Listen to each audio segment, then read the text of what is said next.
Hi, everybody. I'm Bryan Mudd, a fan of South Plains politics. Here's your talking points for this week. You know, sometimes political achievements are obvious, and sometimes they depend on your point of view. This week, we got differing points of view on property tax reform from Lubbock Mayor Dan Pope and local Representative Dustin Burrows. And a zeal to be frugal with local tax dollars and keep costs low is a good thing, but it may have actually done more harm than good for local firefighters. A closer look at a big problem. From the studios of KMAC Television in Lubbock, your local election headquarters. This is Talking Points with Bryan Mudd, brought to you by Capital Mortgage Services. Thanks for joining us, and happy Father's Day to the dads out there. Also this week, victory laps. The champion always gets a chance to get a little extra love from the crowd after the race is over, and it's a big part of being a politician, too. Even if your list of accomplishments is small, talk about them and take your bow. But there were no small accomplishments in the last legislative session, and the governor and others really seemed to enjoy the victories of bill signing week this week, and they hope you remember them in the next election cycle, of course. The property tax reform is now law, and the linked legislation that changes decades of public school funding in Texas as well. It means some extra pay for state teachers and retired teachers, don't forget. Their pension plan was a mess, so a new law provides millions from the state savings account to make it more solvent. All retirees, as of the end of 2018, will get a one-time payment of up to $2,000. And employees will see more contributions into the teacher retirement system as well over the next few years. And school districts will also get a lot more in the way of contributions into their accounts, $11.6 billion, which is enough zeros to bring all the heroes back to Austin this week to take a bow. So you know KMAC's Wes Rappaport was there too.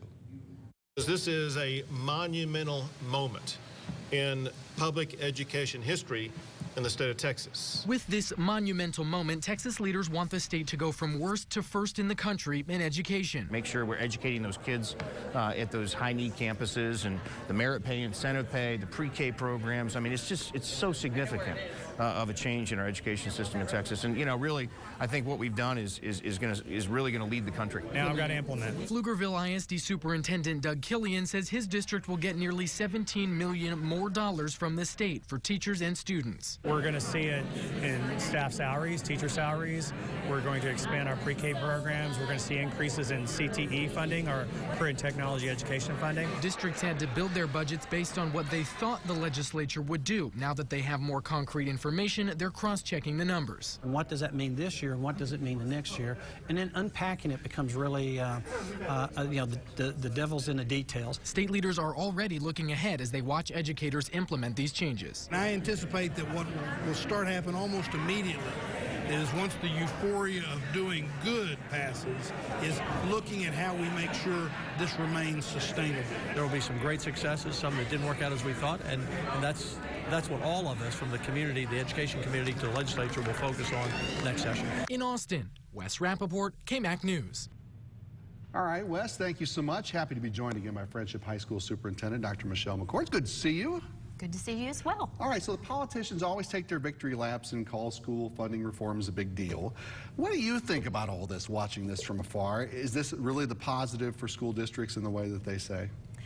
I think so, yes. I mean, now we are just now beginning to see how we are going to apply all the laws that have changed, but I really think they've earned a victory lap. Yeah. They really have infused billions of dollars in education that I think are going to transform education, and also provided some property tax relief as well. That everyone kind of likes to see, and even they talk about the money for this, the money for that. Everyone likes a little property tax relief too. Well, let's talk about some of the specifics. You know, per student base funding up about 20% here, they say. What does that mean for people watching from the outside? How is that money used? How do you figure that into things? Well, part of how we use that money is we are going to use that money to pay teachers more. So our per student allotment has increased, and so a portion of that funding per student will be earmarked for teacher raises. Gotcha. Because we know that in order for kids to be successful, they need an effective teacher.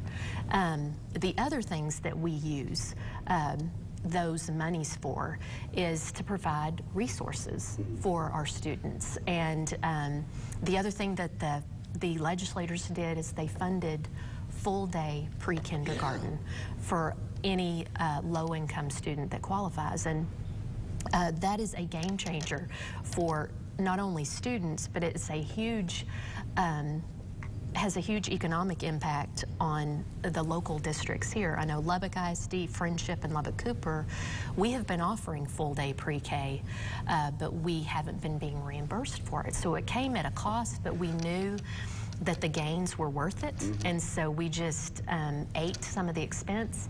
Now they're funding it, and so we can use some of that extra, that little cushion, if you will, to make sure we have great resources, we have highly qualified teachers, that we can, also it helps us run the building. Yeah. And so, as everyone knows in this day and age, insurance costs go up, not only health insurance, but property casualty, that sort of thing, you know, making sure that you're able to do the basic maintenance and that on the school buildings to make sure we have a safe environment. Just paying the light bill sometimes, you know. Exactly. Yeah. Exactly. You know, you mentioned teacher pay raises. That's always a good thing. What are your thoughts on the money they set aside in this for teacher merit pay? Is that something you do at Friendship, or that you'd be interested in even thinking about?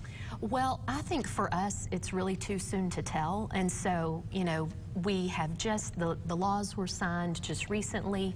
And just yesterday, we got our first hint at about what the application of these laws looks like. And so for us, I think it's really too soon to say, you know, thumbs up, thumbs down. Now, certainly, we're going to be giving teachers a pay raise, and teachers with 5 or more years experience will get an even greater pay raise. And I think that's wise because, yes, we want teachers to come into the profession, but oftentimes it's about the 5-year mark where teachers are saying, you know what, I just can't do this job. Right. It's too hard. I can't make a living.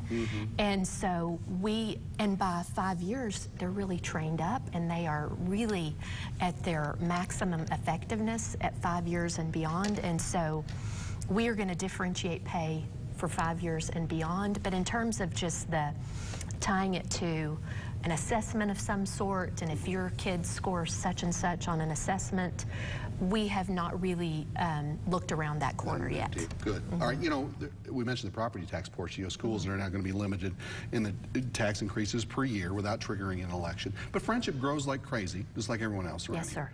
Does that change any growth plans that you may have because of that number, or? No, it doesn't. Yeah. It doesn't. And really, again, we're still vetting out all of the details. But so for this upcoming school year, our maintenance and operations bucket of taxes that we collect, that will be reduced by 8 cents. And so we'll go from $1.06 to, it ends up rounding up to like 99 cents. Right. So taxpayers are going to see savings this year. And then it'll be another year before that interest and sinking side, that bucket of tax money, that there's going to be a cap, 2.5% cap on existing property that, like the increased value. Right. So, but it really doesn't change growth for us. We're still going to grow, and I think that it's really going to be a true savings for the taxpayer. This is fun to watch. I know it's going to be fun to you for you to see how this affects and does good things for the kids and for teachers too. Dr. Michelle McCord from Friendship High School. Good to see you. Thank you, sir. Thanks for having us. Yes, appreciate it. And let's do this week's poll question. Do you believe Congress should vote to allow birth control pills to be available without a prescription? Texas Senator Ted Cruz says he wants to team up with Democrats on a bill for this.